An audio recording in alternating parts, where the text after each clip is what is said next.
പരിശുദ്ധമായ ഖുർആൻ ഓതുന്ന സമയത്ത് വളരെയധികം ശ്രദ്ധിക്കേണ്ട ഒരു കാര്യമാണ് സക്കത്തയുടെ വഖഫ് എന്ന് പറയുന്നത്.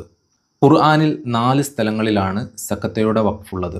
സക്കത്തയുടെ വഖഫ് എന്ന് പറഞ്ഞു കഴിഞ്ഞാൽ നമ്മളവിടെ വഖഫ് ചെയ്യണം, നിർത്തണം, എന്നിട്ട് ശ്വാസം വിടാതെ എടുത്തോതുന്ന ഒരു കാര്യത്തിനാണ് സക്കത്തയുടെ വഖഫ് എന്ന് പറയുന്നത്. ഇത് സുന്നത്തായ കാര്യമാണ്, ഒരിക്കലും നിർബന്ധമുള്ള കാര്യമല്ല. ഇത് കഴിയുന്നവർ അങ്ങനെ തന്നെ ഓതിയാൽ ഒരുപാട് പ്രതിഫലം കിട്ടുന്ന കാര്യമാണ്. അപ്പോൾ സക്കത്തയുടെ വഖഫ് ഖുർആനിൽ 4 സ്ഥലങ്ങളിലാണ്. നമുക്ക് ഏതൊക്കെയാണെന്ന് നോക്കാം.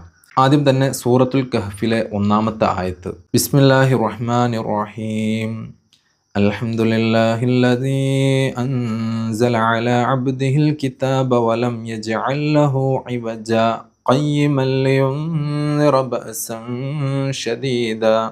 അപ്പോൾ നമ്മളവിടെ ഈ ആയത്ത് അവസാനിക്കുന്ന സ്ഥലത്ത്, 1-ാമത്തെ ആയത്ത് അവസാനിക്കുന്ന സ്ഥലത്ത് മുകളിൽ നമുക്കൊരു ചെറിയ സീന് കാണാൻ പറ്റും. ഈ സീനിനെ സൂചിപ്പിക്കുന്നത് സക്കത്തയുടെ വഖഫ് എന്നാണ്. അവിടെ നമ്മൾ നിർത്തണം, പക്ഷേ ശ്വാസം വിടാതെ അടുത്ത ആയത്ത് ഓതുകയാണ് ചെയ്യേണ്ടത്. അൽഹംദുലില്ലാഹില്ലദീ അൻസല അലാ അബ്ദിഹിൽ കിതാബ വലം യജ്അൽ ലഹു ഇവജ ഖയ്യിമൻ ലിയുൻദിറ ബഅസൻ ശദീദൻ മിൻ ലദുൻ. അപ്പോൾ അവിടെ അങ്ങനെയാണ് ഓതേണ്ടത്. ഇനി സക്കത്തയുടെ 2-ാമത്തെ സ്ഥലം എന്ന് പറയുന്നത് സൂറത്തു യാസീനിലാണ്. ഇത് നമ്മൾ എപ്പോഴും ശ്രദ്ധിക്കേണ്ട കാര്യമാണ്. ഖുർആനിൽ ഏറ്റവും കൂടുതൽ ആളുകൾ ഓതപ്പെടുന്ന ഒരു സൂറത്താണ് സൂറത്തുൽ യാസീൻ. സൂറത്തുൽ യാസീനിലെ 52-ാമത്തെ ആയത്ത് നമുക്കൊന്ന് ഓതി നോക്കാം. ബിസ്മില്ലാഹിർ റഹ്മാനിർ റഹീം. ഖാലൂ യാ വൈലനാ മൻ ബഅസനാ മിൻ മർഖദിനാ ഹാദാ മാ വഅദർ റഹ്മാനു വസദഖൽ മുർസലൂൻ.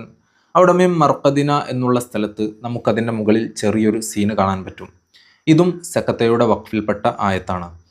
ഖാലൂ യാ വൈലനാ മൻ ബഅസനാ മിൻ മർഖദിന ഹാദാ മാ വഅദർ റഹ്മാനു വസദഖൽ മുർസലൂൻ. അവിടെ അങ്ങനെയാണ് ഓതേണ്ടത്. ഇനി 3-ാമത്തെ സ്ഥലം എന്ന് പറയുന്നത് സൂറത്തുൽ ഖിയാമ. സൂറത്തുൽ ഖിയാമയിലെ ലാ ഉഖ്സിമു ബിയൗമിൽ ഖിയാമ, അതായത് 29-ാമത്തെ ജുസ്ഇലുള്ള സൂറത്താണ്. ആ സൂറത്തിലെ 27-ാമത്തെ ആയത്ത് വഖീല മൻ റാഖ്. അവിടെ നമുക്ക് ഒരു സീന് കാണാൻ പറ്റും. അതിൻ്റെ മുകളിൽ ചെറിയൊരു സീന് കാണാൻ പറ്റും. ഇതും സക്കത്തയുടെ വഖഫുകളിൽപ്പെട്ട ആയത്താണ്. വഖീല മൻ റാഖ്. അവിടെ അങ്ങനെയാണ് ഓതേണ്ടത്. കല്ലാ ഇദാ ബലഗത്തിത് തറാഖി വഖീല മൻ റാഖ്. അവിടെ നമ്മൾ മൻ എന്ന് പറഞ്ഞ് നിർത്തണം, പക്ഷെ ശ്വാസം വിടാതെ അടുത്ത റാഖ് എന്ന് പറയുന്ന ഭാഗം ഓതണം. ഇതിനാണ് സക്കത്തയുടെ വഖഫ് എന്ന് പറയുന്നത്. 4-ാമത്തെ സക്കത്തയുടെ വഖഫ് വരുന്നത് സൂറത്തുൽ മുത്തഫിഫീനിലാണ്. ഖുർആനിലെ അവസാനത്തെ ജുസ് ആണ് അമ്മ ജുസ്. അതിൽപ്പെട്ട ഒരു സൂറത്താണ് സൂറത്തുൽ മുത്തഫിഫീൻ. സൂറത്തുൽ മുത്തഫിഫീനിലെ 14-ാമത്തെ ആയത്ത്. ബിസ്മില്ലാഹിർ റഹ്മാനിർ റഹീം. കല്ലാ ബൽ റാന അലാ ഖുലൂബിഹിം മാ കാനൂ യക്സിബൂൻ. അപ്പോൾ അവിടെ നമുക്ക് നോക്കിയാൽ കാണാം ബൽ എന്നതിൻ്റെ മുകളിൽ ഒരു ചെറിയ സീനുണ്ട്. ഇതും സക്കത്തയുടെ വഖഫുകളിൽ പെട്ട ആയത്താണ്.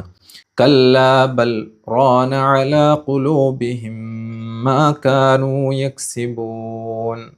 അപ്പോൾ അവിടെ നമ്മൾ ബൽ എന്ന് പറഞ്ഞ് നിർത്തണം, പക്ഷേ ശ്വാസം വിടാതെ അടുത്ത ഭാഗം എടുത്തോതണം. അല്ലാഹു സുബ്ഹാനഹു തആല നമുക്ക് ഖുർആൻ നല്ല നിലയിൽ മനസ്സിലാക്കാനും അതനുസരിച്ച് പാരായണം ചെയ്യാനും തൗഫീഖ് നൽകി അനുഗ്രഹിക്കട്ടെ. ഖുർആനുമായി ബന്ധപ്പെട്ട എന്തെങ്കിലും സംശയങ്ങളൊക്കെ ഉണ്ടെങ്കിൽ കമൻറ്റ് ബോക്സിലൂടെ ചോദിക്കണമെന്ന് അറിയിക്കുകയാണ്. ഇൻഷാ അല്ലാഹ് അതിനനുസരിച്ചിട്ടുള്ള മറുപടികൾ നമ്മൾ വീഡിയോകളായി ചെയ്യുന്നതാണ്. അസ്സലാമു അലൈക്കും വറഹ്മത്തുള്ളാഹി വബറകാതുഹു.